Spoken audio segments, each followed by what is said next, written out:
So the FinCEN put out Chinese money laundering method new advisory. The primary focus on their working with the drug trafficking network.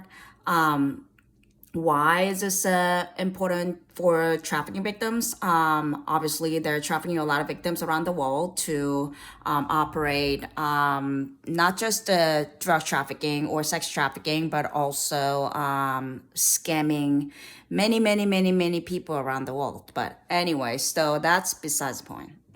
My biggest concern for the FinCEN's advisory is that it primarily focused on trade-based money laundering, which focusing on the shell corporations or any import and export businesses. And also there's high emphasis on individuals with Chinese passport. But you have to realize when you look at the criminal tactics that are done around the world, there are many different ways to hire mules. So ultimately, when I look at these news articles that are published on money laundering in terms of Chinese organized criminals, a lot of time that they are just arrested, and this has been going on, by the way, since the 90s, and maybe the latest that I found, not the latest, but the earliest that I found just now is 2006. So it goes all the way back. Nothing ever changed, by the way. Like everything has stayed the same, except for the fact that like they started using crypto. So things like you see shell corporation, trade-based money laundering, hiring students, and lots of different types of money mules. And what's the other word? Fake accounts. These are nothing new. Also, using the casinos, that's nothing new. Nothing new under the sun.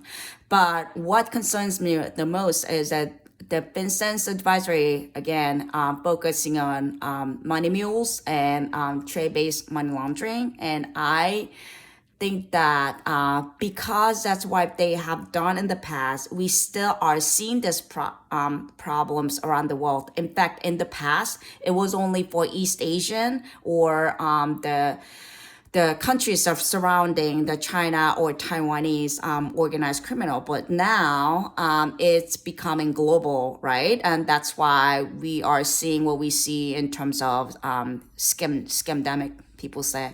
So I think the ultimate challenge that we have is not so much as tackling individual mules.